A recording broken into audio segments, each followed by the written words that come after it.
Добър вечер. Каква седмица отново имахме, както винаги. Всяка седмица има изненади. Тази също не беше скучна. За съжаление не можахме да я познаеме точно, тъй като в понеделник, предишният понеделник всъщност, имахме само uptrend. Но както и да е. Виждам, че днеска има доста хора. Благодаря за вниманието. Днес общо взето сме подготвили доста интересни неща, поне това, което аз си мисля и искам да споделя с вас. Ще започна с неприятните новини, които общо взето успяха да тригърнат пазара. И това, което според мен, поне на този етап, изплаши пазара така доста сериозно. Точно събота и неделя. Бяха разтоварени първо най-високо рисковите асети, в случая аутовите. Видяхте доста сериозни корекции при аутовите. Грубо 50% имаше корекции на някои от тях. Други повече, други по-малко. Но общо взето имахме така сериозна корекция и за биткоин, и за аутовите. Като цяло, според мен, това е лично мнение, беше предизвикан от страха, който се създаде пак благодарение на медиите, и не на кои медии, ами на еврейските медии, че Иран, видиш ли, атакуват Израел. А всъщност ситуацията според мен е малко по-различна. Те първо отговарят на една провокация. Второ, много интересен такъв анализ военен гледах на един пич, който общо взето разясни следното нещо, че Иран общо взето с този ход са показали, че с жълти стотинки могат да преборят всички защити на Израел. Така че общо взето с тази атака стана ясно за всички експерти, че това е тест, който да покаже, че Иран няма да отстъпят и че много бързо могат да въздействат на Израел. Въпреки всички защити, в тази ситуация според мен лично няма да се стигне до Трета световна война, тъй като имаше много страхове едва ли не, че това ще да стане Трета световна война. Видиш ли, ще да става края на света. За мен това нещо е въпрос на време да се осъзнаят и пазарите да се възстановят. И тази седмица по-интересните неща, които предстоят. Днеска имаше Retail Sales, Empire State Manufacturing Index, Core Retail Sales. Общо взето данните се отразиха негативно на традиционните пазари. В момента те правят корекция. По-интересно ще бъде утре, след 8:15, ще има Fed Chair Powell Speaks, т.е. най-вероятно полетчето пак ще говори някакви неща. И в сряда, по-скоро в четвъртък, имаме Unemployment Claim, който всъщност има шанс, нали, да създаде малко по-голяма волатилност. Но общо взето, това, което аз виждам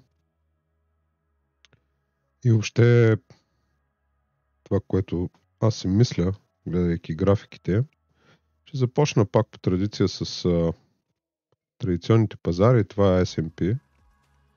S&P има причина, след като посети тази зона, която по принцип се води резистант, да се върне и да се напълни ето този кап. Тук тази зона бих я наблюдавал, както бих наблюдавал и този equal low, който съдържа доста ликвидност. Редно е след такова огромно движение да имаме някакъв вид охлаждане, което е напълно нормално в такива моменти. Виждате, общо взето от този момент растем само нагоре, без някакви по-сериозни корекции. Има нужда. Тази зона е доста интересна. Според мен трябва да бъде наблюдавана как ще реагира. Ако тя не реагира, то тогава най-вероятно това ще бъде зоната на интерес, в която ще наблюдаваме евентуално за продължение на тренда, който имаме при традиционните пазари. NASDAQ е в подобна ситуация. Интересното при тях е, че все още се държат 45 градус. Няма причина дори тук да имаме такава ситуация. Важното е дали ще задържи 45 градус и този аптренд ще продължи. Стигнахме до доста интересни нива. Мисля, че има какво да покажат още тези пазари. Дори и да влезнат в рейндж, това не означава, че биткоин не може да продължи. Златото, много интересно, продължава нагоре. Аз смея да твърдя, че все още, докато сме в този кърв и не го напусне, златото няма да се откаже от ето този таргет. Няма да се изненадам да има и по-високи атаки, но на този етап гледаме нивата около 2471 долара за унция. Интересно при долара, най-накрая, след доста дълга акумулация, успя да пробие ето това ФВГ. И сега тук е по-интересно дали ще успее да го задържи. Имаме отказ, имаме пробив. Стигаме до зона на интересна Фибоначи, която съвпада с ордер блоковите, които са от много време, тези двата, които наблюдаваме, предишния път отказаха. Ако тук откажат, има шанс, нали, и ако не задържиме ФВГ-то, то тогава евентуално пак да се върнем в тази зона. Аз лично не съм много голям оптимист в момента на долара. Да, знам, в момента структурата му изглежда повече булиш, отколкото бейриш. Има някакъв шанс евентуално да пробие тези нива. По принцип целта на Америка е да си държат здравия долар, стабилен долар. В момента общо взето го държат. Правят се най-различни манипулации в цял свят, но основната цел е стабилния долар. Това си мисля аз за Америка. Колко ще бъде стабилен и до кога ще бъде, никой не може да каже. Краткосрочно в момента имаме някакъв аптренд. Има шанс да атакува тези нива, но след като пробие ето тази зона и силно се надявам евентуално тази зона да се върне и да я ретесне. USDT доминацията. Много интересно при нея, че седмичният ордер блок, който предишния понеделник ви показах, за сега реагира доста стабилно. Той се намира в ето тази зона. И реално в момента имаме опит за обръщане на структурата и изкупуване на това ниво, което означава корекция при криптопазара. Интересно ниво, което лично аз бих наблюдавал, е дали ще успее да пробие този ордер блок. За сега имаме отказ. В момента месечните държат цената, но това не означава, че не може да продължи надолу, тъй като голямата картинка все още е bearish структура, ако я погледнем по този начин. Така че на този етап нямаме обръщане на структурата, тук имаме взимане на ликвидност. Въпросът е сега да разбереме дали ще откаже след като вземе ликвидността или ще превърне тази зона в съпорт и ще се атакува ето тази зона, което евентуално предвещава още малко корекция надолу в цената на биткоин. Няма да се изненадам всъщност и този ордер блок да бъде взет. Така си мисля, че е възможно, но все още е много рано да се коментира за това ниво.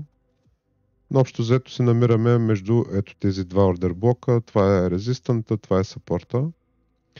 Ако искаме да расте нашето криптопортфолио, трябва да очакваме тая цена да пада. Това е маркет капитализацията на USDT в проценти спрямо целият криптопазар. Доминацията. Доминацията на биткоин. Много важно. Не знам дали си спомняте, предишния понеделник мисля, че бяхме някъде в тази зона. И много лошо проби и се превръща в момента поне на този етап, този ордер блок в съпорт. Ако това се случи, това означава, че аутовете ще поизчакат. И може би скоро, нали, да нямаме така резки движения при аутовите. Те ще следват общо взето цената на биткоин. Но това, че пробихме този месечен ордер блок, не е много добра новина за ауткоин сезона, който много силно се надявам, че ще видим това лято. Но на този етап имаме растяща доминация, което лично за мен не е окей за аутовите. но пък тук ще си проличи дали ще успее да задържи цената или ще се върне. Но има шанс евентуално това да продължи нагоре, което да забави малко въпросният ауткоин сезон. При доминацията на, т.е. крипто Total Market капитализацията не изглежда много добре. След тази дистрибуция тук имахме доста сериозен тригър, който бутна цената под 45 градус на последното импулсче. Сега тук е много важно да задържиме тези нива. В противен случай има шанс да слезнем и по-надолу. Което лично за мен ще е една здравословна корекция, тъй като в момента имаме около 22% корекция. Нали, на фона на ръна, който направихме, да речем от тук, ако го хванеме, имаме 178% ръст. 22% корекция, това е напълно здравословно. Дори има още малко да слезем надолу, лично мен не ме притеснява. Има шанс, тъй като това е основният градус, който трябва да следиме, нали, да ретеснеме въпросният градус, но той да бъде малко по-напред във времето, да речем около ето тези нива. Нали, това е по-лошия вариант, който съществува, разбира се. Тук имаме 45 градус, който е много важен и докато не го прехвърлим и превърнем в съпорт, не можем да гледаме нагоре. Така че на този етап сме в корективна вълна, поне на този етап.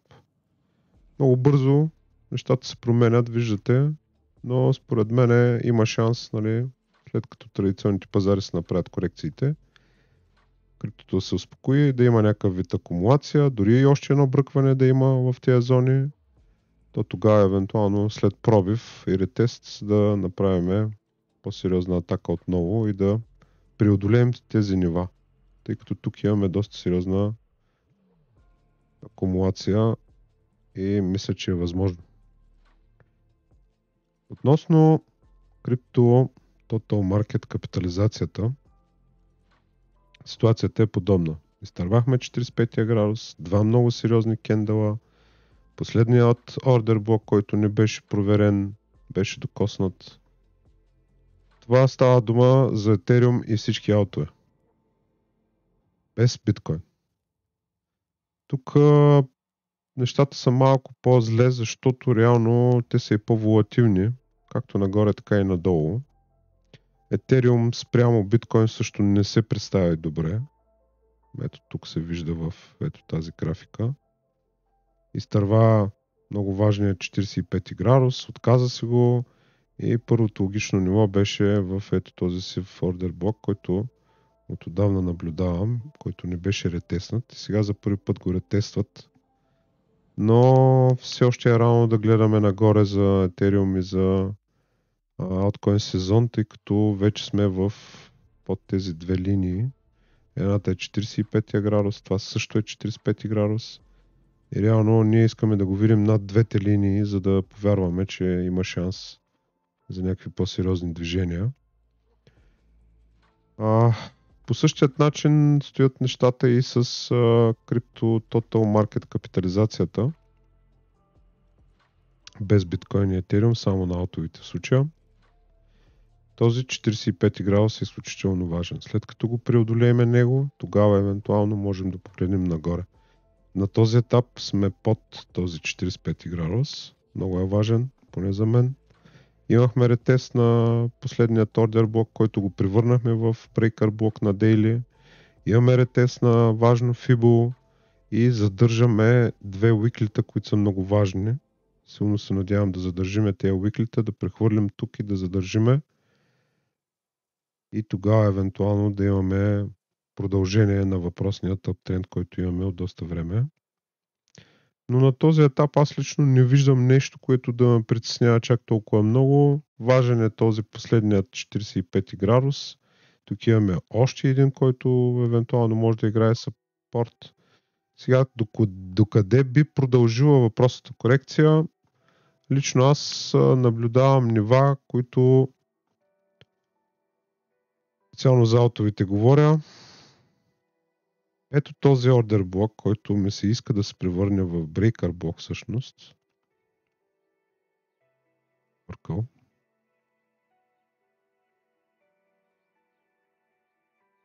Има 50%, ето тази пунктирна линия. Много е важно дали ще затвориме кендъл под тази пунктирна линия или ще задържим това ниво. Ако задържим това ниво, то тогава евентуално можем да видим още една атака, която да достигне до зоната на интерес на FIBO 618 Equal High и да преодолее тези два месечни, както и 0,5 на FIBO. Но ако затвориме кендъл под тази пунктирна линия, то тогава много вероятно да атакува или по-скоро да ретесне така нареченият брейкър блок на Weekly, който се вижда ето тук, и имаме и месечен съпорт. Така че е много важно в момента да наблюдаваме, като има шанс, евентуално казвам, от тези нива да видим една бърза още корекция, която много бързо ще бъде изкупена, която може да бъде цената с около 17% за аутовите, но като гледам те как баунснаха, някои от тях баунснаха 30%. Така че има шанс да ги върнат за още един път проверка на даната, които си направиха. Така че бъдете внимателни. Искам нещо друго по-важно да ви покажа. Тъй като в момента са много важни новините и какви са настроенията при големите батковци. Не виждам някакви сериозни притеснения при ETF-ите. Продължават да акумулират. Grayscale продължават да продават. Това по традиция те се отърват от огромното количество, което разполагат от биткоин, но при тях най-интересното кое е, че Grayscale основно разпродават биткоин. Много интересно, те не продават етериуми и не продават аутове. И тук ме навява на мисълта, че е много вероятно теорията, която ви споделих в предишния лайв, прожекторите на светлините от биткоин след халвинга да се изместят към етериум и към аутовите. Може би ще отнеме някакво време, но не трябва да забравяме, че дедлайна за приемане на Ethereum ETF-те в Америка е на 23 май. Така че на 23 май можем да си мислим, че е възможно да приемат ETF-те на Ethereum. Което горе-долу след около 40 дни може да стане факт. И имайки в предвид как предварително ботовите изкупуват новината и продават после новината, има шанс този шейкаут, който направиха и при Ethereum, събраха цялата ликвидност на аутовите, има шанс евентуално това нещо да се разиграе, но май месец. И април месец да бъде акумулативен такъв период. Но, пак казвам, това е лично мнение, не са финансови съвети, всеки моля да носи отговорността си сам за себе си, после да няма сърдити, ама той нинджата каза. Относно биткоин. Хубавото при него и специално тази графика, която ви споделям в момента, тя е срещу напечатаните пари. Биткоин USDT срещу напечатаните пари. Тук реално имаме една корекция, която е след пробив на месечните, които имаме ето тук. Се върнахме да ги ретеснем два пъти. На този етап от това ниво ние все още нямаме дори игла. И лично аз съм все още оптимист за пазара. Виждате общо взето тук какви корекции сме имали. Това тук не може да ме оплаши мене лично. Говорим за по-големия таймфрейм. Това е графиката срещу голда. Биткоин USDT срещу голд. В момента голда върви нагоре. Но аз смея да твърдя, че биткоин ще докосне ето това ниво. Това е графиката срещу злато. Така че този ордер блок на Weekly дали ще задържи, не мога да кажа. Надявам се той да задържи. Ако той не задържи, то тогава ще имаме ретест на ето този ордер блок. Поред мене. Тук не съм го нарисувал. Това е FVG-то. Този ордер блок на Weekly или горния, един от двата трябва да играе ролята на съпорт, за да може това да се случи. Тук също нямаме притеснение, чисто структурно, говоря за по-големите таймфреймове, да се притесняваме, че едва ли не започва bear market. Ето как изглежда и биткоин в момента. Ако погледнем по-големия таймфрейм, ще си кажем, че тук толкова страшно има. Тук съм ви нарисувал общо взето нивата, които са важни според FIBO. Имахме едно ниво, което беше пробито, ретеснато и от него имаме пробито още едно, което втори път и сега трети път ретества. Ако това ниво издържи, то тогава ние можем съвсем спокойно вече да гледаме за сериозните таргети, които са в ето тази зона. Ако това ниво откаже обаче, то тогава вече можем да видим малко по-сериозна корекция, която е възможно, като за начало, да наблюдаваме ето тази зона. Около 50к там има шанс, но това е само единствено ако изтървем ето тази зона. Сега аз ви показвам по-големия таймфрейм, на по-малки изглежда по различен начин, но общо взето нивата са ясни. Това е важна зона, която ми се иска да видим да задържим, да не чупим структура. Все още нямаме щупена структура на дневна база. Така че поне на този етап аз не виждам нещо силно притеснително. Интересното, което ми направи впечатление, че от предишното дъно на предишният bear market, когато опъна един гамбокс, се очертава една 45-ца, която мисля, че Мишо в предишния лайв ви показа.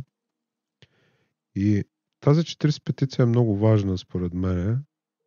Аз имам чувството, че те ще играят около нея, както е играно ето тук. Ако обаче задържим и цената се задържи над 45-ца, това е супер булиш. Аз наблюдавам ето този monthly или месечен клъстър, който за мен е много важен. Ето този. И не искам да виждам цената под този месечен клъстър.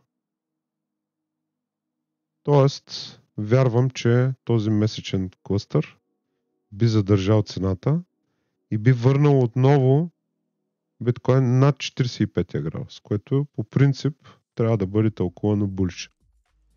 Но от много време ние за първи път се намираме над 45 градус. Дали от първия път ще успеят да го пробият и да го ретеснат и задържат и от него да тръгне сериозна атака, не мога да кажа. Но това са нива, които е хубаво човек да следи. Тук е по-малкият таймфрейм, но тук по-важното, което трябва да ви покажа е ето този кърв, който не спирам да следя. И е много важно как той ще реагира. Ето и датата на ATF-а. Тя се променя между другото, зависи вече от броят обработени блокове. Но около 19 април ще настъпи халвинга, което по принцип е позитивна новина, намалява инфлацията в биткоин. Сега, другите позитивни новини, които ме се искаше да споделя с вас, това е халвинга. Виждам, че се е изместил на 20. Това е според броя обработени блокове. Който иска, Watch Guru има биткоин халвинг, може да го разглежда и да го гледа. Но по-интересното кое е, че днеска Хонг-Конг регулаторите са одобрили ATF-и. Ето тук, може по-ясно да го видите. Hong Kong regulators have approved a launch of spot Bitcoin ATF. Това какво означава, че в Хонг-Конг вече одобряват ETF-ите на биткоин и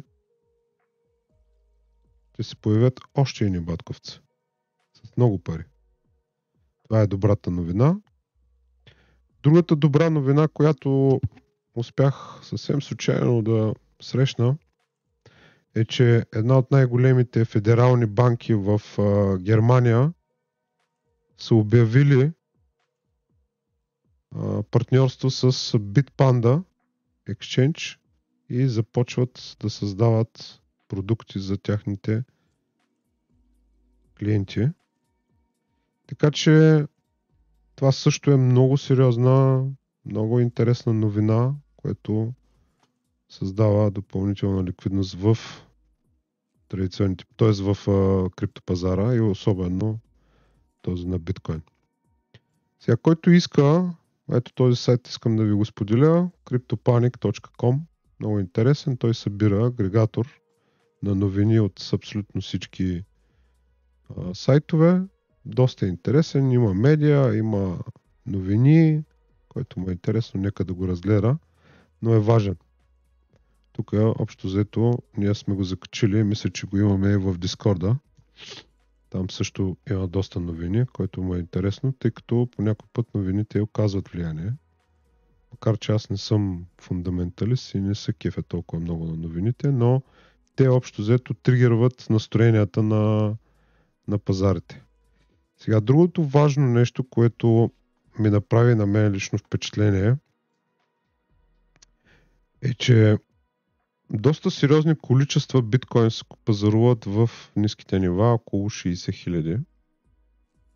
И много сериозни ордери има наредени, които чакат да закупят. Сега, тук интересното кое е, че на тези нива имаме покупки от сорта на 700 биткоина, 500 биткоина, ето тук някъде имаше, да, ето ги, 566, тук има още един с 500 и колко, нали, големи ордери се отварят. Докато тук отгоре, вижте, тук са някакви шортове с порядъка на 35 биткоина, 72 биткоина, 13 биткоина, нали, по-малки количества. Няма ги тези големите ордери, които имаше на 70 и там 2-3 хиляди.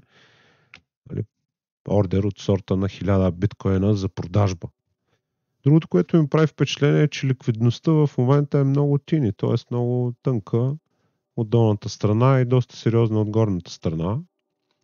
Според мен има шанс пазара да се обърне от тук и да си продължи без никакъв проблем. Въпросът е, че има ликвидност под ето тези две дъна, които си мисля, че е възможно да бъде събрана и чак тогава евентуално това нещо да продължи нагоре.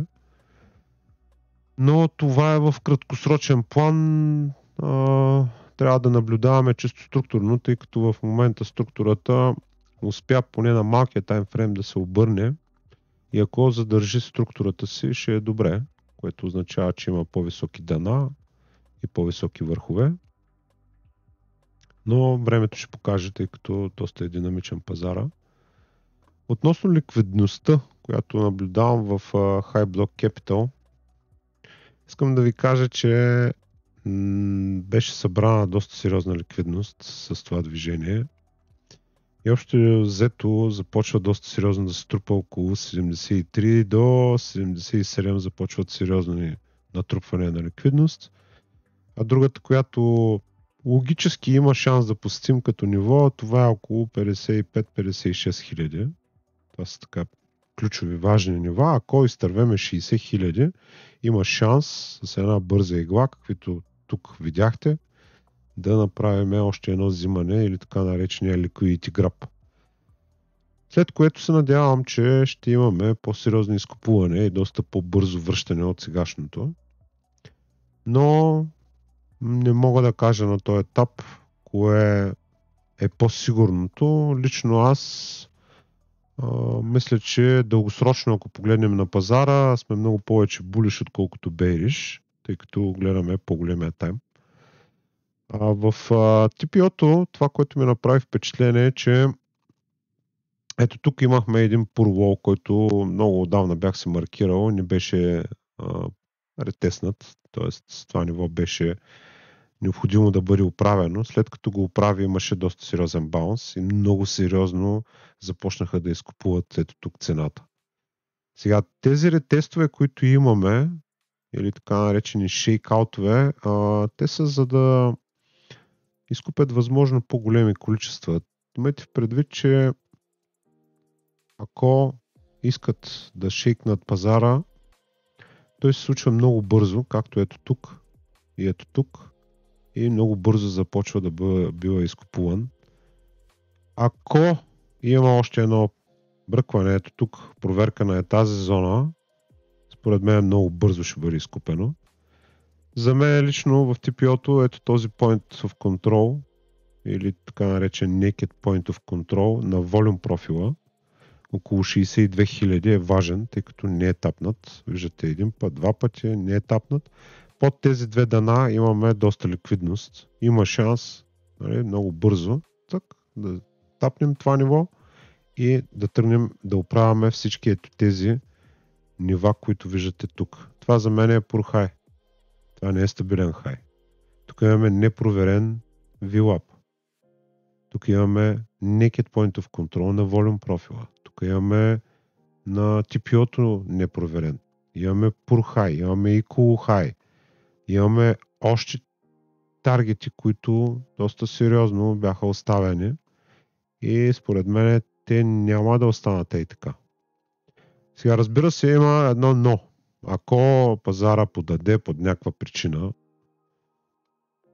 има шанс да посетиме нивата около 56-55 и вече там има шанс да бръкнеме до 50-я, но много зависи как ще реагират тези нива първо и тогава да гледаме за там.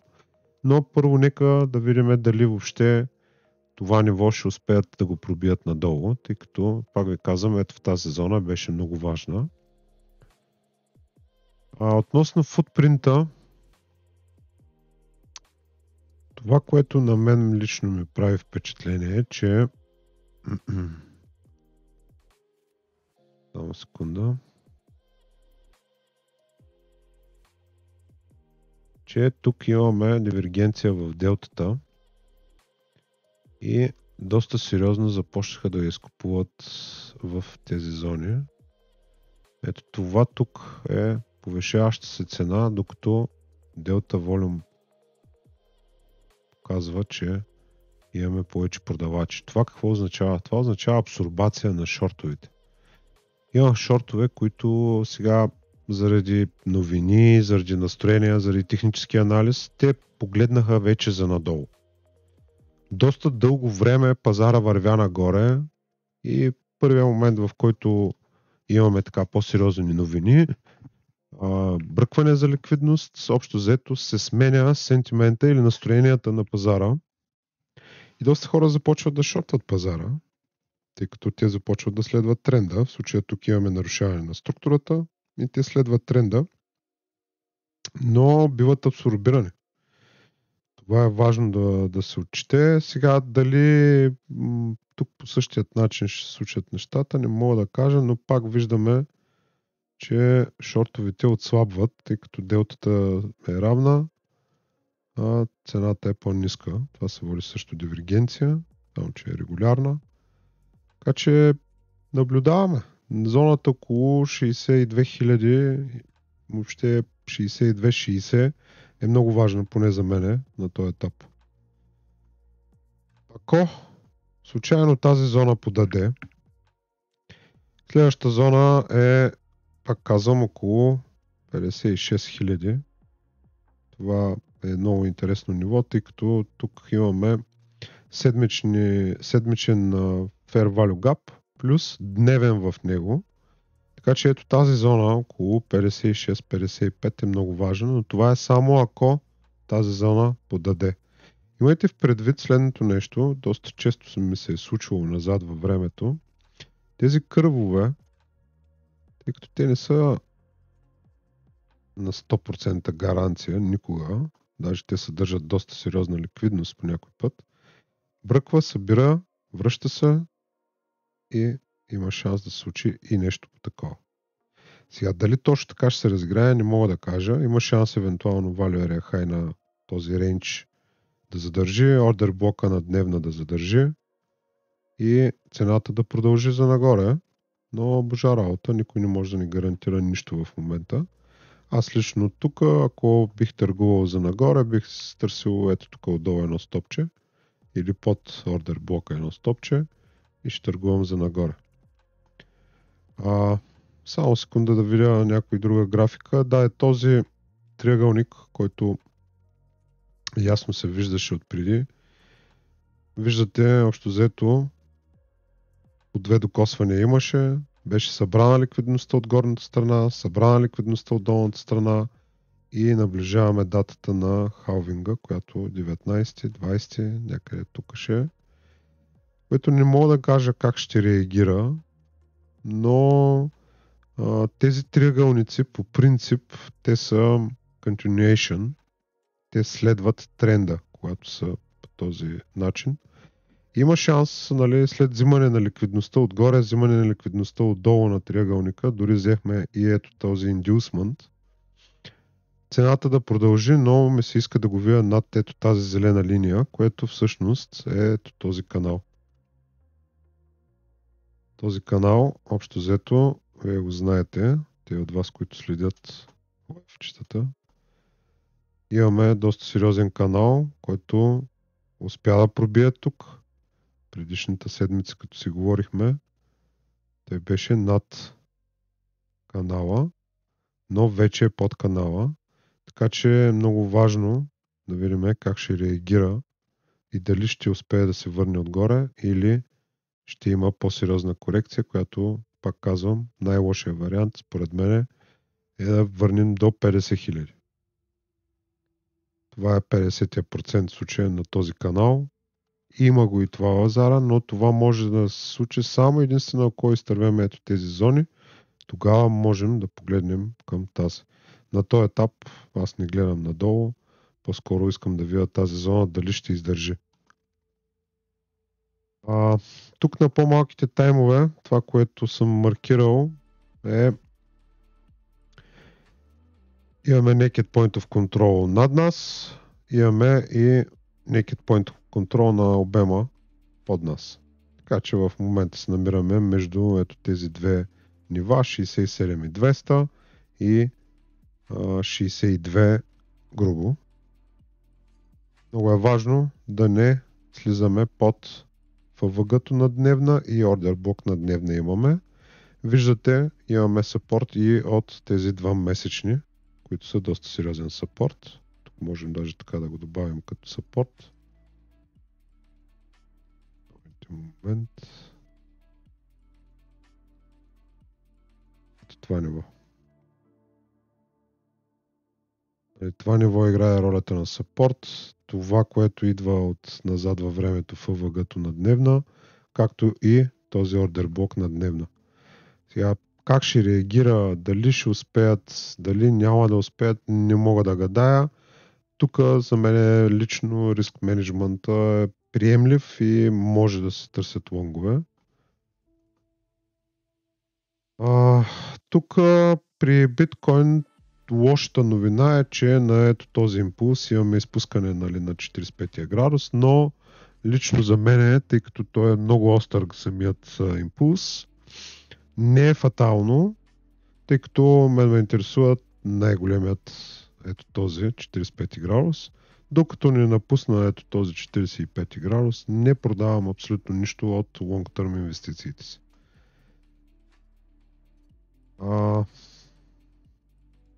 Този триъгълник вече ви го показах. Тук общо взето имаме два ордер блока. Един е от горната страна, другия от долната, плюс едно ФВГ, което също играе ролята на съпорт.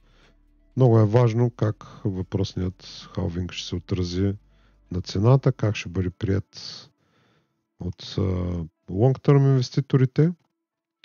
При тази идея все още, нали, ако е вярна тая теория, тъй като тук първоначално бяхме направили първия етаж, първа база, втора база, трета база, четвърта база, но тук имаме пета база, затова всъщност всичките бази ги качих с едно ниво нагоре, като това всъщност е акумулативния период.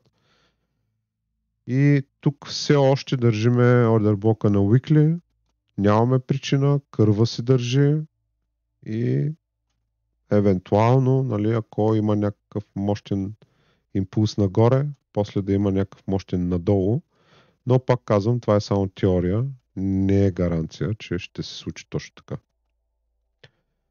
Тук всъщност исках само да ви покажа, че дори на дневна имаме много сериозен money flow, което лично за мен е булиш повече отколкото бериш. Бих се притеснил само ако на дневна магдито слезне под нулата и ако money flow стане зелен, от зелен стане червен на дневна. На weekly, само да ви покажа, нямаме причина в момента да продаваме. Да, много сме високо горе, както в самия индикатор, както и в магдито. Имаме крос, имаме трендов кендъл на седмична, но на дневна, обърнете внимание, вече тези 2 дни, които бяха трендови, вече имаме някакъв рейнджов кендъл, който ако успее тук да задържи нивата на Магди около нулата, има много голяма сила това нещо да продължи нагоре. Имаме пари, имаме ниво над нулата, все още сме булиш. Говоря за по-големите таймфрейма. А на weekly много е рано според мен да говорим за продажби. Нали, говорим за ликвидиране на сегашните ни позиции, едва ли не дългосрочни. Така че на този етап аз лично все още съм оптимист. Това са малките таймфреймове, тук имаме ликвидност, малък импулс, тук отгоре имаме equal high. Виждате как общо взето нивата на Fibo си играят доста сериозна роля, когато хванем правилния импулс. Хората, които са минали през академията, знаят за какво говоря, но общо взето уважава си нивата. Имахме отказ. Аз успях тук да реализирам една част от позицията, която успях да хвана тук. И сега в момента се надявам евентуално да се върне за проверка на тази игла, за да мога евентуално пак да товаря и търгувам за нагоре. Но все още е рано да се правят така по-сериозни изводи. Надявам се тези нива да задържат. Но дори да не задържат, това не трябва да ви плаши, тъй като пак казвам, че структурата на по-големия таймфрейм, в случая на weekly, по никаква форма не може да ни притесни и не ни подсказва, че едва ли не ще има някакви много сериозни корекции. Но тук съм ви подготвил и няколко нива, които са по-важни. Ето тук. Ако пробиме, значи това ниво вече е ретеснато. Тоест, ето това са другите нива, които е възможно да ретесне като цифри.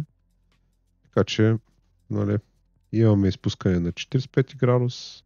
То в такава ситуация евентуално може да се мери, да речем, последния импулс, който имаме ето по този начин. И да търсиме нивата около 0,5, 618, но за сега 0,5 играе ролята на съпорт, така че това за мен е много булиш, ако не успеят да се върнат до ето това ниво. Но дори да се върнем в това ниво, тук тази цялата зона е за акумулиране. Нали, да не започнете да се притеснявате, почна едва ли не бер маркета, напротив, дори да бръкнем до тук, ще има връщане пак обратно и тогава вече ще наблюдаваме зоната на интерес, която ще се образува, дали ще откаже или ще успее да пробие и да се върне обратно в тренда. Общо взето това е, което съм ви подготвил. Етериумчето, между другото Етериум, искам да ви кажа, че той си събра цялата ликвидност, провери си ордер блока, превърна си го в брейкър блок. Така че поне на този етап, този импулс, който наблюдавам, 45-цата си държи. Реално аз мисля, че Ethereum дори след още една корекция да има, нали, още един импулс надолу, той е булш за мене. Няма причина, просто малко време ще отнеме, нали, да се акумулира тази зона, за да продължи нагоре. Това ниво тук според мен е около $4000 ще бъде пробито. Аз мисля, че Ethereum изостава спрямо биткоин и съвсем скоро ще видим all-time high и на Ethereum. Може би след приемане на неговите ETF, както се случи и с биткоин, което се надявам да бъде началото на май месец и началото на летния сезон най-вероятно. Но може и да отнеме и повече време, никой не знае. Любимия ми скам, той наистина се върна до нива, които малко очаквах да видим, но имаше един много гарен equal low, който ми направи много лошо впечатление. Мислех, че има шанс да задържиме зоната около $15, не успя и с втория крак вече потъна и си взе точно equal low. Между другото имам позиция на ICP от тази зона и се надявам да се върнем над ето тази зона, тъй като на този етап това беше fake breakout и връщане отново под ето тази зона. Месечен и weekly, много важна жълта линийка, която силно се надявам, нали, след акумулация в ордер блока, взета е ликвидността, да се върне и да се качи над weekly и monthly с резистента. Тук отдолу тези две weekly-те играят ролята на support. Ако случайно изтърве, всичко, което падне под тази зона е много добра цена. Но общо взето се съмнявам, ако биткоин не направи някаква тежка корекция, само тогава е възможно, но пък и това го има в Zara.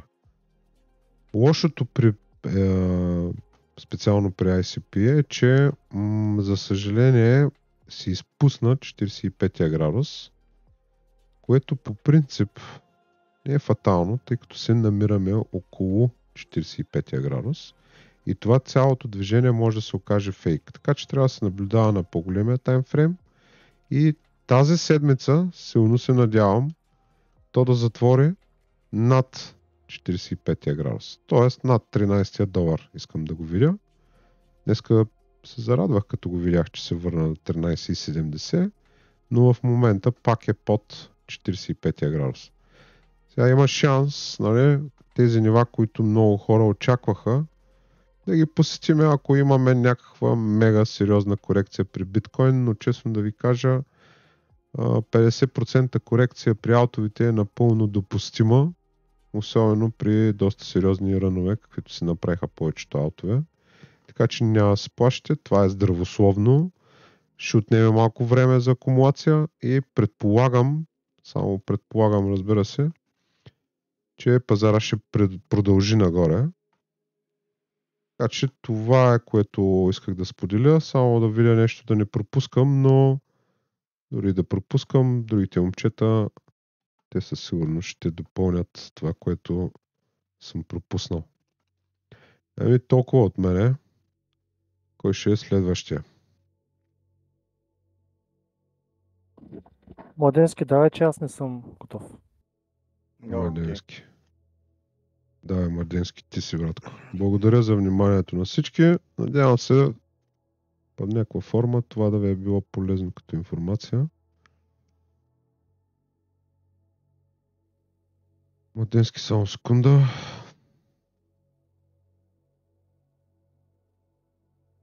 Да, ти си. Здравейте от мен, аз ще ви покажа моята гледна точка. Ще започна с биткоин доминацията, която аз малко по по-различен начин я виждам. Мисля, че отказва тук. Преминахме едно слаб ниво, сега се намираме в друго слаб ниво. 0,5 на Фибоначи, резиста на Ганфан. Общо взето, докато не прескочи отгоре и не тръгне към другото резиста ниво и Golden Pocket, нали, за сега все още има надежда за аутовете да вземат въздух. Ако погледнем на дейли, имаме ясен отказ от това ниво. След това Bearish Candle точно от 0,5. В момента се опитва сигурно пак да, всъщност по-скоро се опитва да провери кендъла. На дейли може да го погледнем като такава зона, която ще ни даде сигнал дали ще ревърсне да пълни ФВГ-тата и реално небалансираните зони, ликвидността надолу и така нататък. Но мисля, че надявам се по-скоро, защото мен лично ме изненада това потъване на аутовете. Разбира се, че тригера беше много сериозен. С тази война винаги първо се махат най-рисковите активи, но тук си пролича и вече влизането на Wall Street с тези ETF-и. Според мен те задържаха биткоина в рейнджа, който е. Ще ви покажа CME-то. Си запълниха точно гапа на 4 часа и на 1 час, който бяха оставили. Излезна от триъгълника, в момента се намира в Value Area Low на CME-то, обаче аз лично, докато не изпусне този брейкър кендъл, нали, няма да губа надежда, но след това вече имаме други зони, които наблюдаваме надолу. Биткоина си е в рейндж, в value си е, както може да видим на 5-дневния профил. Тук е пока, още не сме стигнали даже value area low на седмичния профил, така че общо взето биткоин се държи. Другото, което ми направи впечатление, в футпринта виждаме тук делтата при това дъно. След това имаме също много сериозна делта, само че по-скоро като акумулация виждаме вече как се изнася и вече почва да губи цвета си. Има такива признаци за ревърс от това ниво и това да бъде фейк брейкаут на триъгълника. Ще видим, още нищо не се знае. Тази седмица има много важни новини.Ърнингите на повечето банки, и то най-големите банки, може да повлияят на пазара. Отделно има CPI и още други новини, които са интересни. Ще ви покажа нещо друго, което намерих. Това е Large Wallet Inflow. Виждаме как го акумулират общо взето на това ниво. В този рейндж, преди това не е имало чак такива акумулации, чак тук долу е имало, което по-скоро говори за акумулация, не за дистрибуция, защото ако видим outflow е бил преди това, реално,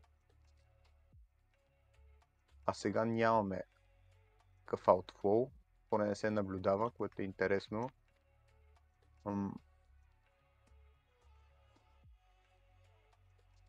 Виждаме, че вече Google Search на биткоина почва да се надига доста. По този начин вкарват в прожектор в биткоина в прожектора и ритейла почва да се закача все повече и повече.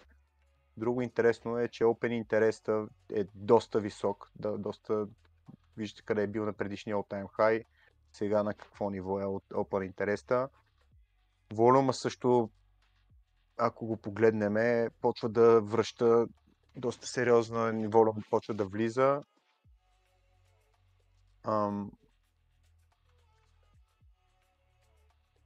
Тук бях направил едни скриншоти по-рано. Исках да ви покажа нещо интересно.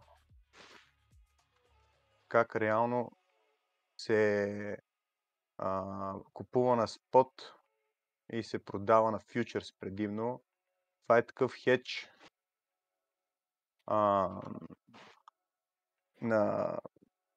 реално на Wall Street, така обичат да правят, да купуват на спот и да хеджират, след това да дъмпат цената и да акумулират пак.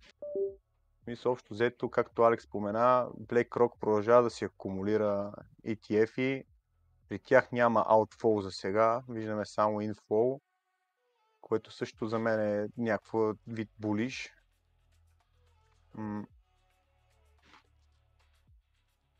Друго интересно, което бях гледал.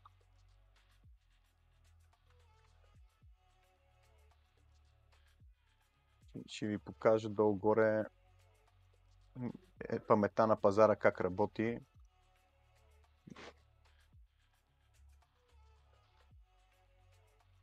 Ще видим как тези нива, които са били защитавани преди, активират същите ордери, които сега защитават същите нива, но лошото в момента виждаме, че пазара от sell market стана buying market и наистина нищо не пречи да видиме.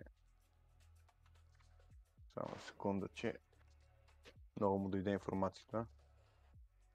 Да видим да бъдат събрани тези бидове, защото интересът е доста голям надолу и като нищо може да видим да ги тригърнат. Тук на 15 минути исках да ви покажа как изглежда един ордер блок и защо са толкова важни тези ордер блокове и защо гледаме реално предишния кендъл, преди движението нагоре. Виждате тук как са заключени шортове. Това е делта, зеленото е шортове. Аз съм си го отсветил в зелено, защото все пак тези шортове активират байове, в смисъл те реално активират пасивни и активни купувачи. И общо взето, когато виждате има на ниските нива зелена делта, се обръща движението. Но преди да бъде пробит този бордър блок, виждате каква активност има и на large ордери. И общо взето точно тук изпира цената преди да бъде пробит. И прави опит за ревърс. Тук влизат агресивни аскове, които избутват цената надолу, търсейки тези ликвидни зони. Това са ликвидации и то доста големи ликвидации. И вече клъстър от много агресивни пасивни бидове.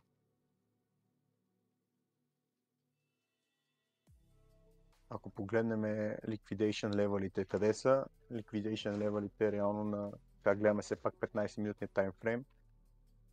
Но тук има изключително много голям интерес и от към бидове, и от към ликвидации. Така че маркета го дърпа, така да кажем. И общо взето нормално да го виждаме тези движения. Ще ви покажа нещо интересно, което намерих.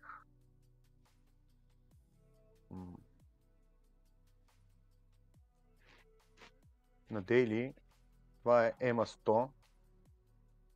Тази EMA 100 общо взето показва, нали, действа като сапорт в bull market и като resistance bear.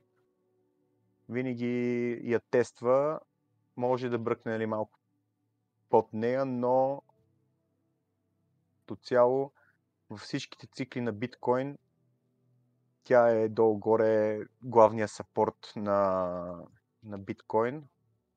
В последния цикъл, реално, от когато сме в bull market, така да го кажем, тук я кросваме, проверяваме, тук за малко и даже изпускаме, но общо взето от тук също имаме проверка. Няма да се очуда да стигне да я провери пак, реално да провери това ФВГ.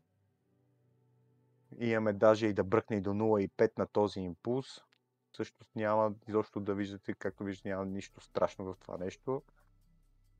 Единствено се притеснявам за алтовете, защото не успяха да върнат както върна биткоина и ще виждаме кръв и сополи общо взето там. Въпреки че ще ви покажа сега след малко нещо за алтовете.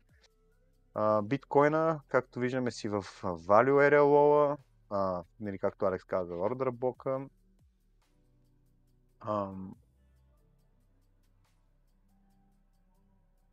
Няма какво друго повече да му обръщам внимание на биткоина. Ще минам набързо през някои аутове.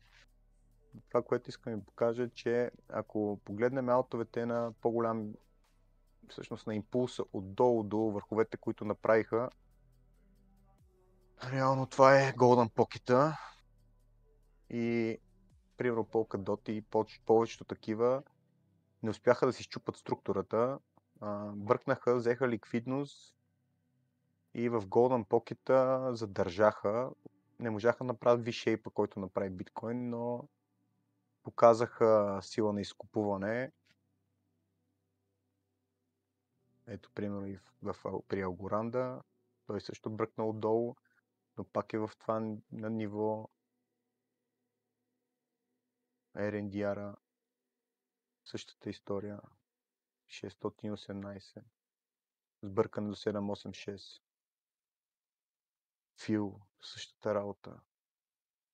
Даже Фил направи нещо по-интересно. Това е тренд линията, която изби от акумулацията, се върна и я тества точно, което е близко и до 786. Общо взето, аз акумулирах аутове, направих си DCA-тата и очаквам, и се надявам, нали, да видим вече ревърс на маркета. Тук е и point of control реално на фила. Също е такъв bullish тригер. Този проект, Айво ви го бях споменал миналия път. Общо взето и той е това ниво, въпреки че той е доста по-малък market cap и доста по-волативен. Но общо взето мислех си, че ще задържат по-високите нива, но и петицата, много ви, не. Видяхме изключителна корекция. В тотала, тройката, реално виждаме, че е изпусна това ниво и слезна в Value Area Low профила. Подпря се на EMA 100 в момента. Има и 0,5 на Fibonacci, което също за сега е някаква така bullish retest, бих казал, защото имаме тук бъркане до Golden Pocket, връщане и вече bullish retest отгоре на 0,5, което е добре структурно. Тук ако успее пак да задържи, ако пуснем индикатора, това е векторен кендъл, който е добре да бъде поправен, за да не се връща после до него. Така че сега виждаме някакво движение между другото на биткоин.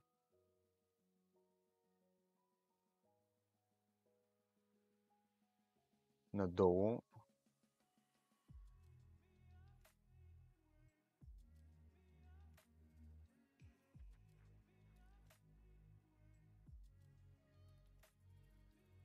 Другото, което е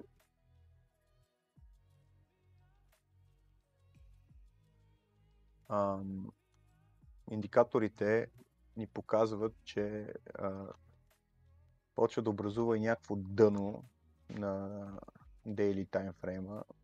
Говорим за биткоин конкретно, което реално ще бъде и дивергенция спрямо това дъно, защото то няма ясно изразен дъно в индикатора, което ще покаже, че има по-високо дъно на чарта, но по-ниско в индикатора, което също е добре като знак. Много ми се иска днеска да видим биткоина да върне и да остане в този облак. Тук реално сега виждаме ето EMA 5 и EMA 13 как му действат като резистант. Това по принцип показва, когато кроснат EMA 50 на дели особено, обръщане на тренда, но сме го виждали и преди това нещо. Особено ето тук и виждате каква вълна стана след това. Така че може да е манипулативно движение всичкото това нещо. Особено когато видяхме инфлоа. Да спра телеграма, че пищи. Инфлоа и акумулациите на големите портфели точно в този рейндж.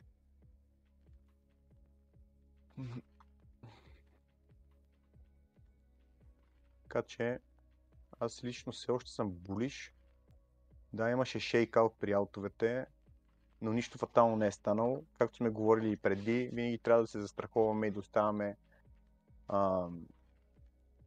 пари настрани, за да може да реагираме при такива движения. Едно от тези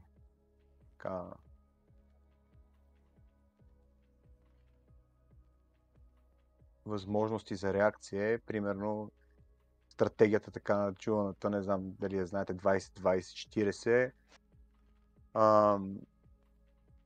Това е да си изберете нива на чарта, които да ги защитавате с оставения в капитала за работа, да зареждате примерно в тази зона 20% от капитала, в тази зона 20% капитала, 20% в тази зона от капитала и да си оставяте 40% за страна вече при някакъв брутален шейкаут, като освобождавате първо 40% от капитала при V-shape и лека по лека при възстановявате другия работен капитал, по този начин го увеличавате и може да акумулирате и допълнително бройки на аутовете или на биткоин или на каквото ви е другото като първоначален стак.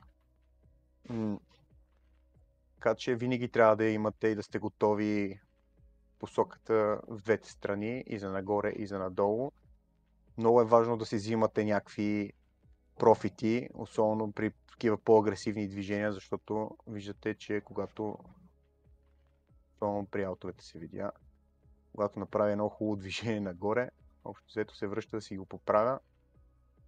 А и при биткоина се наблюдава, въпреки че биткоина в момента показва изключителна сила и издръжливост, което се дължи на господата от Wall Street, според мен, не толкова от китовете, които бяха на предишния bull market и следователно и новите, които те първа ще влизат на пазара, както Алекс спомена за Хонг Конг и вече както се заговори и за ETF и на аутове, така че това беше доста очакван рестарт, защото повечето аутове ги върнаха реално в акумулативните им фази буквално, въпреки че ето вижте, примерно Фантома си е на 618, Фета де Фантома също е в Golden Pocket, Рунето също с Рунето не, с Рунето е в друга зона на интерес, стигна до 0.55-147.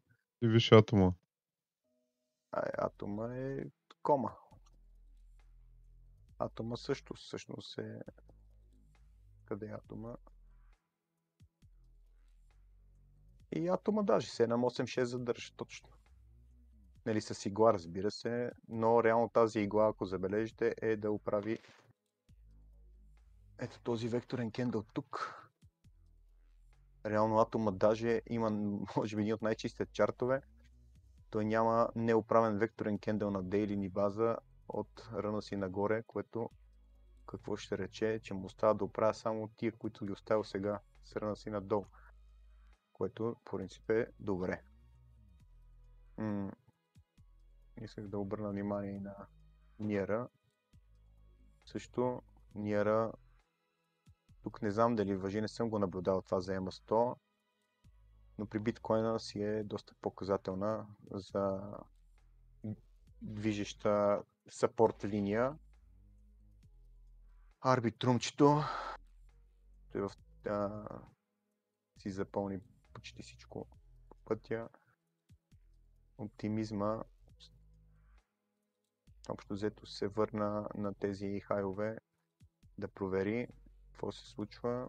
Общо взето има приемане на цената. 786, агресивно изкупуване. Това ФВГ задържа. Суи бърка, но качва над предишния лоу. Също много агресивно изкупуване от този векторен кендъл. Реално тук тръгва голямото движение. Тук виждаме даже някаква такава слаб зона, където е била Resistance Support. Тук range, акумулация, движение нагоре, ретест на зоната. Това според мен е доста булиш общо взето. Такава агресивно изкупуване. Да, няма да се очуда да видиме краче и тогава вече да търсиме движение нагоре. Втория крак да направи така наречения двойно дъно или double formation, въпреки че и V-shape или Adam and Thief, нали, каквото искате го казвате, дъно, просто нали, да след V-shape да имаме Adam и после по-акумулативно движение вече нагоре. Така че не е страшно, ако се върне и ретесне тази зона. Даже ще е по-добре и да бръкне и да направи дивергенция реално тук. Да си направи голямата с точките и след това тук да направи по-високо дъно. Това ще е най-добрият вариант за мене. Най-спокойния. Но общо взето аутовете бяха доста сериозно разклатени. Според мен не трябва да има паника все още на пазарите. Ще се върнат особено аутовете и ще търсят по-високи върхове, защото тук всъщност даже и този чарт на Total тройката не си стигна 618-ката, а сега защити 0,5-цата, което също е доста булиш и би трябвало да го видим, нали, поне това движение, което би трябвало да доведе и до по-високи върхове на аутовете, които направиха до този етап. Накратко това беше от мене. Алекс показа ликвидностите. Благодаря за вниманието. Младенски, ни ти благодарим.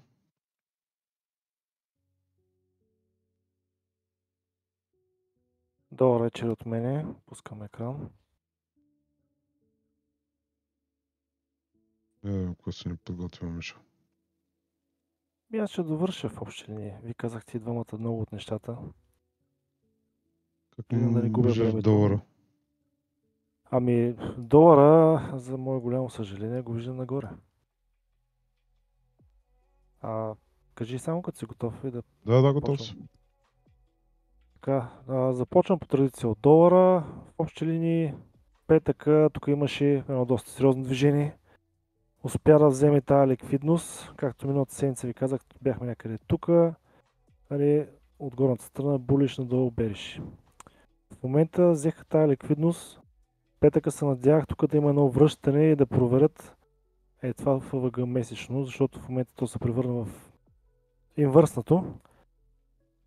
Но тъй като гледам няма да има ретеси до там и следващата цел е тук горе, 107, като за нея имам още доста долу, но сега няма да дам излишни такива губенки на време. В момента за мен продължава долара да е булиш, като искам тази ликвидност да я вземат и да видя дълбока корекция. Не искам да продължа нагоре, защото ще направя много порази на пазара. Така, S&P 500 нали, дойде в едно ниво, в което исках да го видя, но да ви кажа честно, не е в тази ситуация на пазара. Ако това ФВГ не издържи, това е месечно ФВГ, и реално тази бялата линия, тя е all-time high. Това е много хубава зона, в която искам да видя ретест и да се върне нагоре. Защото ако това не издържи, следващата цел е тук долу. И вече влизаме в друг сценарий, който в момента мен не ми хареса.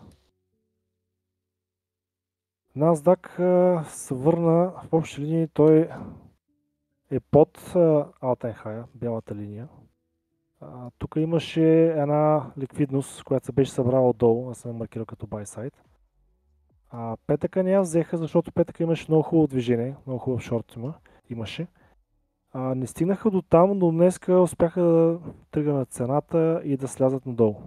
Наблюдаваме това оби на 4 часа и се надявам то да издържи, защото ако слезем по-надолу в това седмично ФВГ, което вече е тествано 2 пъти, аз вече нямам такова убеждение, че то ще издържи и ще видим този импулсивен баунс нагоре, който по принцип искам да видим. Но ще го наблюдавам с внимание. Така, златото успя да се вземе, тук имаше един EQO, доста интересни движения направи. В момента го наблюдавам изкъсо за ето това 4-часово ФВГ. Да видя какво ще се случи с него, защото тук се върнаха, взимаха ликвидността. Ако в тази зона откажем, можем да видим някаква корекция, въпреки че в момента пазара е в така интересна ситуация и долара и златото вървят заедно нагоре, което по принцип не е много здравословно за пазарите като цяло. Но тук, ако видим отказ, корекцията на златото може да стане доста дълбока. При него нивата, които наблюдавам, също са тук направено месечно ФВГ и реално ретест на предния хай. Така. При биткоин ще ви покажа само неща, които не искам да се случват, въпреки че той вече се случи. Този рейндж, Value Area High, исках да я задържим, днеска се радвах като беше отгоре. За в момента я изпускам и много ми се иска да се върне отгоре над нея. Алекс каза за някои нива. В момента другото, което наблюдавам, ето този рейндж също. Това е само тук горе на целия рейндж, защото според мен това тук е един рейд рейндж, който искам да го сдържим. Нали, взеха тази ликвидност, тук долу не сме бъркали още, но ако продължим да ходим надолу, има едни други нива, които те колегите споменаха. В случая това, което не ми харесва е, че е това EQ, един месец, който съм отбелязал. Това е на месечния кендъл, средата. Първо и пробихме, после направихме ретест, мече ретест и той не издържа. В момента има вероятност да слезем тук долу това дъно, да го проверим, което е начало, нали, то е реално дъното на месечния кендъл и е началото на месечно ФВГ. Няма по принцип логика да слизаме там, защото реално това е breakaway gap, нали, на месечна база, но при тия ситуации в момента за стреса на пазара няма да се очудя, ако видя и бъркани до там. Продължавам да съм с повече булиш настроения, но да кажем, че и тези нива ги има в Zara и можем да ги видим. Така, други нива, които наблюдавам, ако тръгнем надолу и не искам да ги изтърва, едното е 59 и другото е 56. Така. Миналата седмица ви показах няколко плеера, които наблюдавам. Единия, за съжаление, тази дъга, която ви казах, горната петата, в момента сме отдолу. Иска ми се да се върнем отгоре, за да продължа да съм булиш и да гледам само нагоре. Оптимистичното е, че на този по-големия в момента все още сме върху тази третата, нали, която тя по принцип е и съпорт, доста сериозен и доста сериозен резистант. В момента сме от горната страна, така че в момента можем да гледаме, че тя може да окаже някакъв вид съпорт, така че надявам се да издържи. И не искам да я виждам да я пробива или да се играе с нея.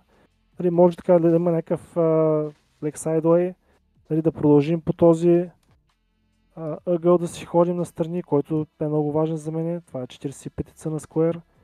Нали, искам тук да го видим. Нали, може да продължим някаква акумулация, но без такива резки движения. Защото виждате какво се случва с салтовете.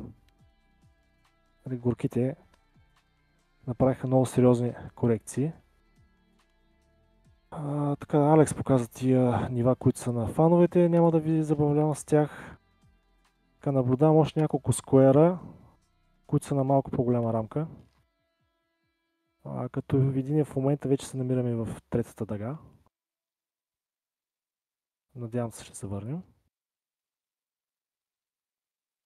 И този пак, нали, изтървахме петата, нали, което за в момента не е много оптимистично. Начертал съм си няколко на импулсите, които са за надолу, които също не са много оптимистични за мен в момента специално. Надявам се това ниво да издържи и да се върнем нагоре. Защото виждате, нали, третата сме отказали, четвъртата, петата се пада доста ниско. Надявам се да не стигаме до там. На 2 часа съм чертал още няколко, които за в момента изглеждат добре. Това междинно ниво, ако задържи, се надявам да се върнем пак и атака на жълтата.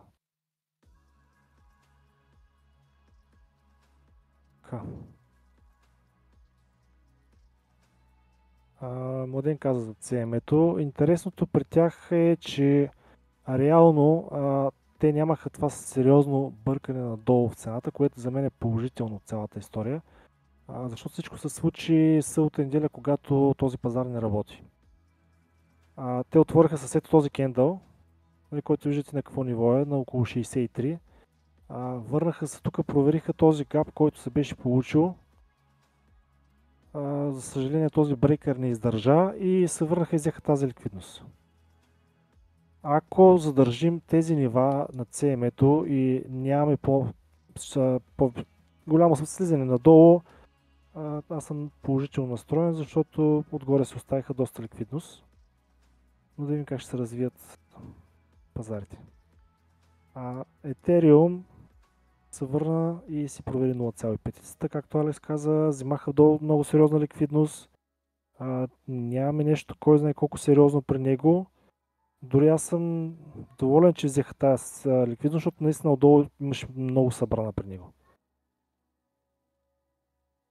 Това са нивата, които му наблюдавам. Не искам да изтърва 2,8, но ако го изтърве, спомняте си тук долу колко време чакахме 2,3 да пробие този диагонал синия. И в момента, на който ние нямаме ретест, виждате колко време сме си играли покрай него. И ако случайно слезем по-надолу, не искам да го виждам под този синия. Може да го провери само, но не искам да слизам. Там вече имам други настроения. Така, ICP наблюдавам. Това OB, сивото, което е на седмична. Като цяло, аз съм доволен от как се държиш като поведение. Имаше сериозно слизане, но за в момента продължавам да съм булиш. Както каза Младен, напълнихме дисагите. Кой както има, каквито стратегии има. Фил се задържава също доста добре като ICP-то. Не искам да го виждам под тази бялата. Реално в момента той не слезе точно до там, но там надолу не искам да ходя.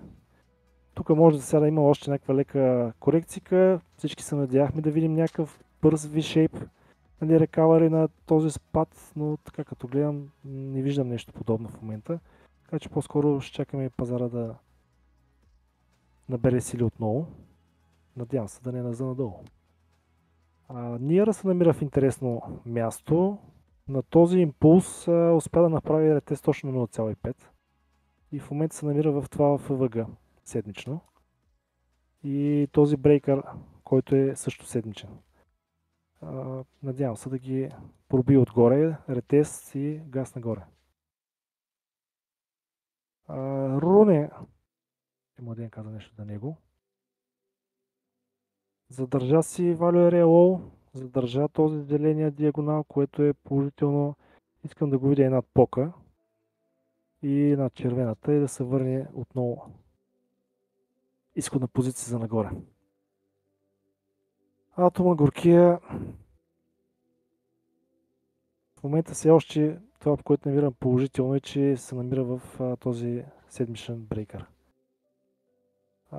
Нямахме някакво кой знае какво голямо щупване, ако кажем, че това да го взимахме, но ако това е индюсмент и проверка, както Младен каза, тук сме в зона за здравословна корекция, нищо, че е толкова бавничък, но наистина чарта на Атома в принцип аз го харесвам, той е доста техничен. Все още съм булиш.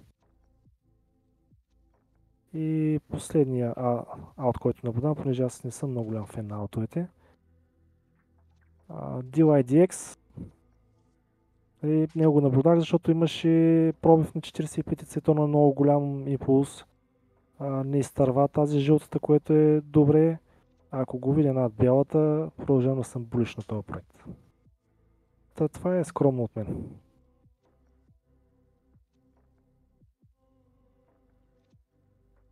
Миша, благодаря ти.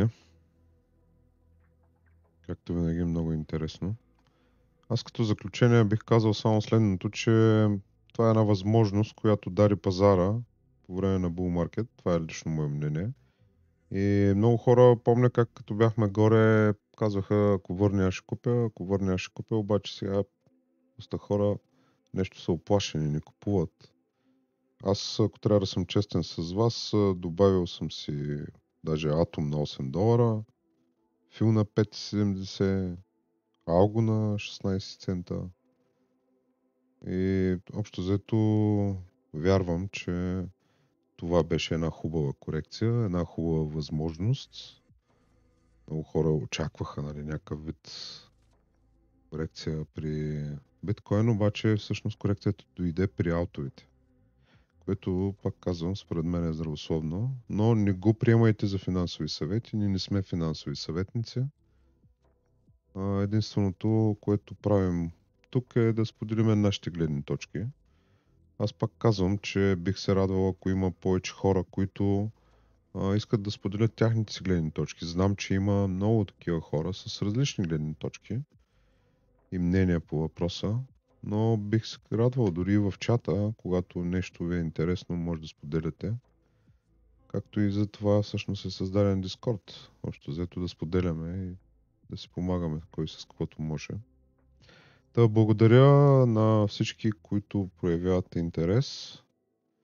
Благодаря на всички, които подкрепят обществото и работят то да се развива. Предстоят интересни времена. Доста неща подготвяме относно Discord и платформата за трейдинг турнирите и така нататък. Всичко това, което сме обещали. И общо взето вървим според мен в правилната посока. Просто трябва да имаме търпение, добър риск менеджмент. Много важно нещо. Риск менеджмента. Може да объркаш един трейд, но това не трябва да ти коства целия стак. Така че замислете се малко повече, обръщам се към всички, че не трябва да сме алчни. Това е така един много важен извод, тъй като аз комуникирам с доста хора, има много хора, които я изтърваха пазара, други пък се качиха горе, сега тук долу са ликвидирани, не знам си какво проблеми и така нататък. Искам да ви кажа едно нещо, че когато човек има стратегия, той няма да изпусне пазара. Аз знам какво е чувството да гониш пазара. Когато човек има стратегия, той трябва да мисли, че има стратегия и да чака собствените си правила, които си е създал, за да може да оцелее дългосрочно в този пазар. И най-важното нещо е да си пазиме стака, с който работиме. Парите, с които разполагаме или така наречения капитал. Защото в противен случай, виждате, аз много често ви споменавам това, нали, че чисто технически по някой път нищо не се вижда. Но има такива външни фактори, които успяват да повлияят под някаква форма на настроенията на хората. И то, ако обърнете внимание, нали, давам пример с новината за Израел. Значи само погледнете кои са медиите. Нали, няма какво да ви ги обяснявам, че те са всичките на едни и същи хора. Реално те манипулират под някаква форма настроенията на хората. В точния момент имайте предвид. Защото те ликвидности, които бяха и на Ethereum, и на Bitcoin, общо взето, аз дори не очаквах, че толкова бързо е възможно да се върнат. Но ето, че с една така добре, как да кажа, напудрена новина, създават едно чувство за страх в хората. И общо взето всички медии, тяхната цел е да създават страх, не да ви информират. Повярвайте ми, следно новините ще ви кажат истината. Предполагам, че го знаете повечето от вас. Сега, който му е интересно на тема новини, пак казвам, CryptoPanic е много як сайт, много полезен. Нали? Но аз не съм фундаменталист, аз повече падам по техниката. Общо взето, следиме пазара и се надяваме на най-доброто, тъй като този цикъл смея да твърдя, че все още не сме имали сериозен алткоин сезон. И силно се надявам, че това е половината на един огромен импулс, който ще видим докъде може да продължи, но да предположим, че това му е 50% в един момент. Просто една теория на конспирациите. И да видим... Нямаше екран, между другото. Нямаме екран. Да. Нямаше. Това е за хората в Discord, да. Аматьорска работа, ама какво правиш? Надявам се, сега се вижда. Значи сайта, за който говорих всъщност, беше cryptopanic.com. Тук са новините. И общо взето в Израел, това исках да ви покажа. Това са новини от такива източници, които аз никога не отварям да чета каквото и да е в тях. че релакс, няма да има трета световна война. Надяваме се да няма. Войните вече са малко по-модерни, така че е чисто икономическа. А историята в Израел е следната, че Иран с жълти стотинки предизвикаха харчове за милиарди за отбраната на Израел и Израел им светна лампата, че тези защити, които са създали, скъпо платените, няма да им помогнат да ги опазят, така че трябва да са по-внимателни. Така че мисля, че има шанс там нещата да се размият. Няма да се превърне в някакъв сериозен конфликт, така че релакс. Така, исках да кажа, че настроенията на пазара се променят много рязко и тогава човек трябва да бъде подготвен. В такъв смисъл, чисто стратегически, той трябва да има, да речем, стоп лос, трябва да има ясна представа какво прави. Задължително е риск менеджмента, който, пак ви казвам, не трябва да се позволявате никога в един трейд вие да загубите всичко, с което разполагате. Много хора така споделят с мен. Искам да ви кажа, че това е една от основните причини, поради които хората губят. И извода какъв е? Не трябва да смяваш. Това е. Знам, всички хора гледат печалбите, малко гледат риска, но риска е по-важен, защото когато се загубиме средствата, вече не можем да работим по този начин, по който трябва. Така. Алекс, само да те допълна нещо, основно риск менеджмента.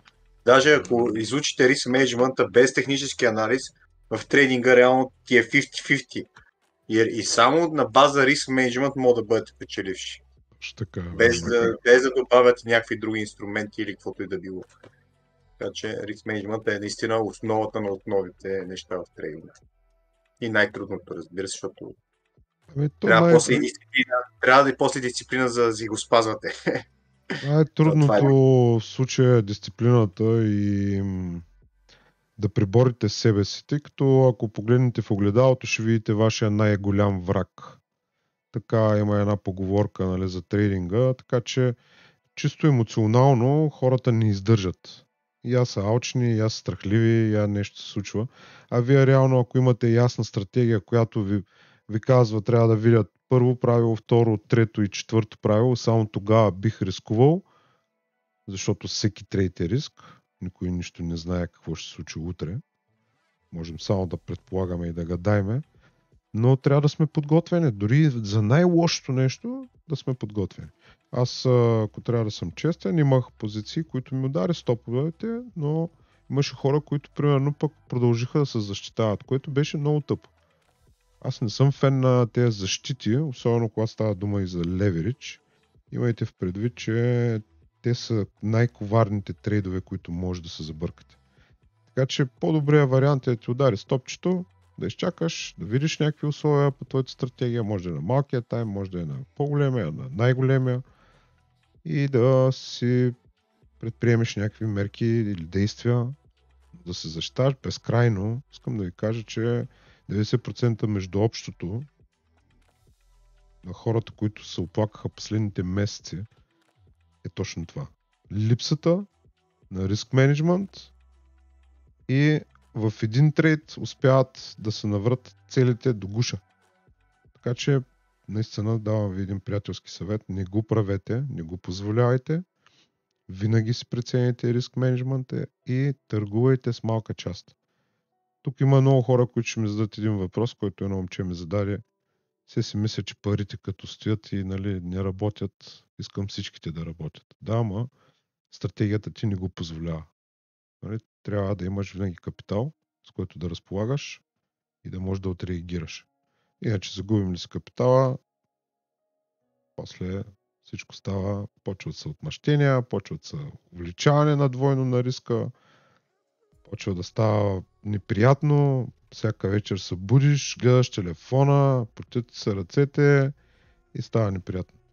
Така че направете си го приятно.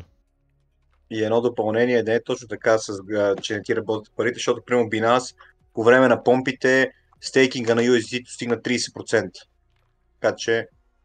Това е другия вариант, естествено. Да, така че свободният капитал винаги може да се стейкне все пак да не забравяме, че влезна в МИКА регулациите в Европейския съюз, така че по някакъв начин Binance има и такъв защитен фонд. Не е чак толкова страшно вече, особено за по-малко капитали. Да си ги държите по борсите. Да, трябва да сме много предпазливи. Пазара е много непредсказуем, доста спекулативен. Имайте предвид, че 90% от проектите са с пълна спекулация или copy-paste от предишен такъв, с нов маркетинг, с нов бранд.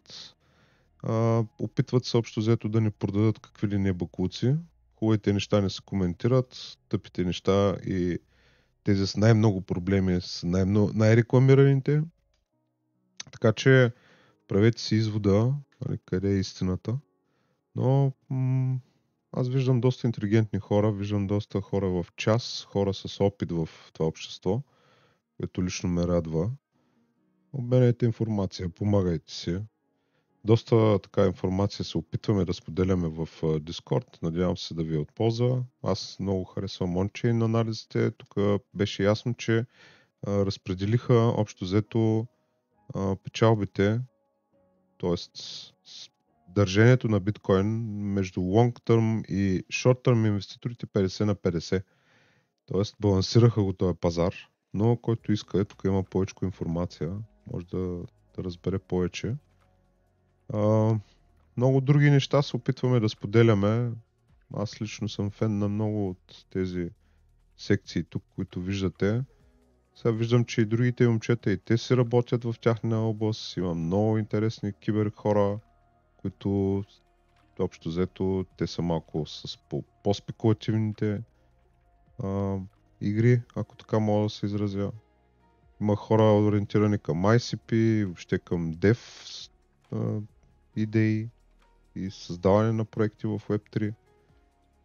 CoinHolder мисля, че е също много така полезна информация споделя с вас. Има Free Alpha, има доста знания това момче. Препоръчвам ви го. Следете го. Както и Cosmos PG. Ежедневно ви информират за мрежата на Cosmos. Има Airdrop Hunter, това число Ванката, който стои зад организацията тук. Искам да ви кажа, че има доста Airdrop Hunter. Така че бъдете активни, търсете това, което на вас ще ви пасне, питайте нещо, ако не е ясно, подкрепете се. Напомням само на те от вас, които искат, че организираме в момента групата за академията, която ще проведем през май месец. На 1 май започваме от 21 часа, познаваща среща. И след това всеки вторник, четвъртък и неделя имаме лайфове, които продължават горе-долу около 3 часа, които коментираме всички уроци, после се трейдва в самата група, в такъв смисъл се споделят графики, сетъпи, коментират се и така нататък. Но общо взето това е за който иска. Да се развива в областта на технически анализ. Аз смея да твърдя, че това не е само технически анализ, има и психология. Много е важно да познаваме как работят пазарите, риск менеджмент, начини, стратегии, всичко това, което ви е нужно общо взето да оцелеете на този волатилен и спекулативен пазар.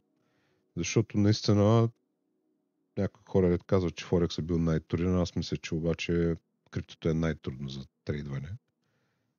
Много по-волативно е отколкото Форекса, така че общо взето смятам, че това е най-трудният пазар, който човек може, дори с най-сериозните си знания да има успех.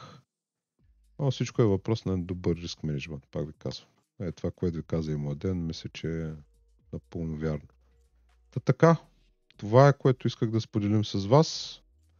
Благодаря на всички за вниманието. От нас толкова за днес. Следващия понеделник продължаваме. Поздрави и успех!